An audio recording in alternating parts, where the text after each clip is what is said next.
नमस्कार संपूर्ण किचन को आपण मानक अनेक अनेक स्वागत। आज मु आपण मानक सहित खटा मिठा कोलथ डाली रेसिपी शेयर करी।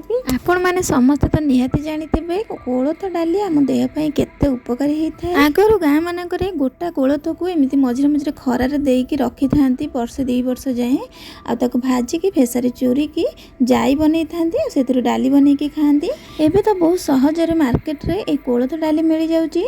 आपण माने निश्चय ए वर्षा पागरे कि शीत दिन में ये डाली को बनातु खटा मिठा देकी भात सहित गरम गरम डाली को खातु देखिए बहुत बढ़िया लगे। आपन को ठंडा होते भी छाड़ी आउ ए डालीर उपकारिता विषय में आजिकल पिला मानक जनईकी से खाइबा को दियंतु। ए सुपर टेस्टी आउ हेल्दी डाली बनवाई मुझे छोट बाउल गोटे बाउल कोलथ जाई को नहीं जाइए आम पानी देकी भल से आगे धोईदबा। ए जाई रे प्रायतः बाली किंबा गोड़ी टिके थाए तले तो धोई देकी ए गोटे जगार आ गोटे जगह को गड़े नहीं कि तार बाली और गोड़ी बाहर कर नबा। कोलथ जाई को मुझे भल से क्लीन करके नहीं जाइए।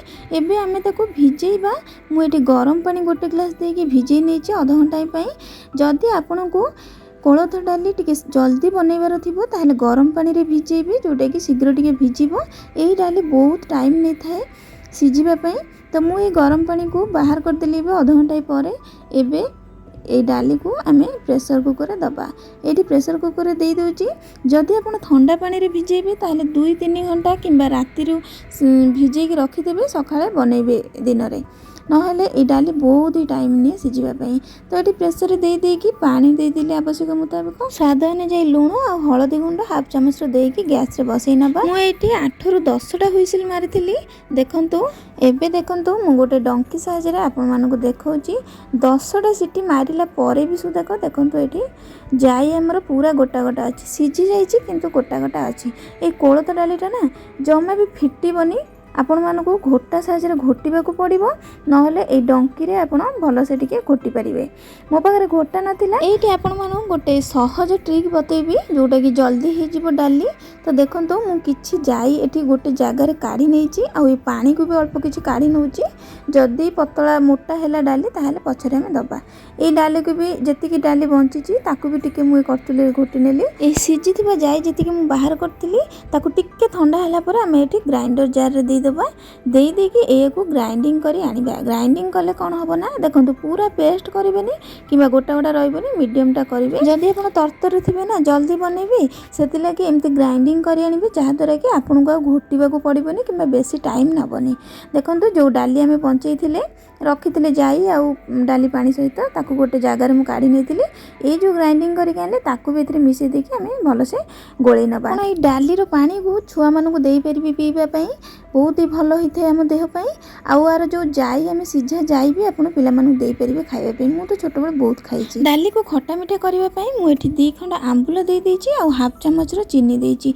आपण पाखरे जदि आंबुल नथिबो ताहले तेंतुली दे पारिबे आ चीनी जगह रे गुड़ भी दे पारिबे। डाली हेला परे आपण चाखी पारिबे खटा मिठा ठीक है लगे नाही नहेले आपण आउ टिके खटा किंबा मिठा भी दे पारिबे। एठी मु कढ़ई गरम होला परे गोटे चामच सोरिष तेल नै जाइछि आ फुटण अल्प टिके आ 2टा सुखला लंका दे देइछि हेंगु अल्प टिके दे देइछि आ सेथिरे फाळे पियाज को एमिति चुन चुन करी काटिके दे देइछि। सेथिरे आउ किछि भृषंग पत्र दे देइछि बहुत बढ़िया वासना आसीबा पई। आपण ए डाली को खाली पियाज रे करि परिबे नहले खाली रसुण देके भी करि परिबे किंतु मते 2टा देले भलो लागे। सेति लागि पियाज टिके हेला परे 4-5 पकुड़ा रसुण को मु छेचिके दे देइछि।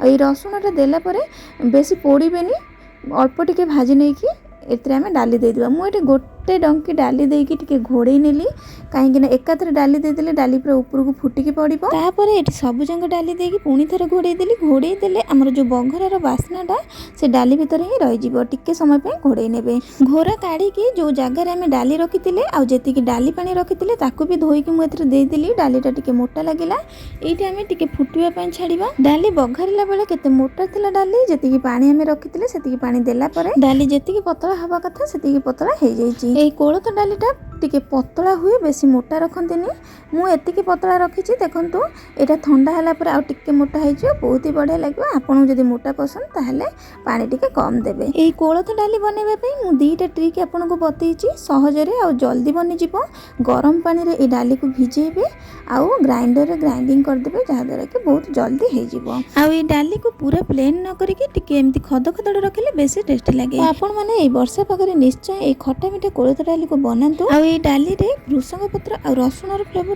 बहुत ही बढ़िया लगिबो जदि आपण मानकु ए वीडियोटी भल लागिला ताहले लाइक शेयर और कमेंट करंतु जदि मो चैनल नुआ थिबे ताहले सब्सक्राइब निश्चय करंतु तो आज पे रहिले पुणी देखा गोटे नुआ रेसिपी सहित नमस्कार जय जगन्नाथ।